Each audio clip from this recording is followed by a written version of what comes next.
আসসালামু আলাইকুম, কেমন আছেন সবাই? আজকে আমি আপনাদের জন্য একটা অ্যান্টি ইনফ্লামেটরি ড্রিঙ্ক বা ডিটক্স ওয়াটার নিয়ে এসেছি, যেটা আপনাদের যাদের পিম্পলস, অ্যাকনির প্রবলেম রয়েছে তাদের ভিতর থেকে এটা রেগুলার খেলে ভিতর থেকে আপনার পিম্পলস আর অ্যাকনির প্রবলেমগুলো শুকিয়ে যাবে। তারপরে আপনি এক্সফোলিয়েশন শুরু করতে পারবেন।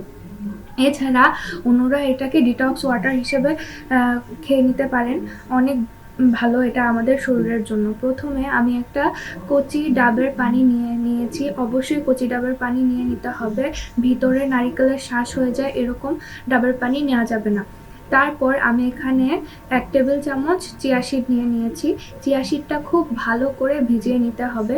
এরপর দেখতে পাচ্ছেন আমার কায়াঙ্গুলের বরাবর আমি এখানে 2টা কাঁচা হলুদ আর অল্প একটু পুদিনা পাতা নিয়েছি। পুদিনা পাতাটা অপশনাল, কিন্তু পুদিনা পাতায় স্যালিসাইলিক অ্যাসিড আছে, যার কারণে এটা আপনার পিম্পলস শুকাতে অনেক বেশি সাহায্য করবে।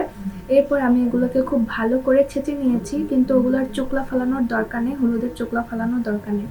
খুব ভালো করে পিষে নিয়ে সেটাকে মিলিয়ে এটা চিয়া সিডটা ভিজে গেলে এরপর আমাদের অ্যান্টি ইনফ্লামেটরি ড্রিঙ্ক রেডি। এটা আপনাকে মিনিমাম 1 মাস খেতেই হবে।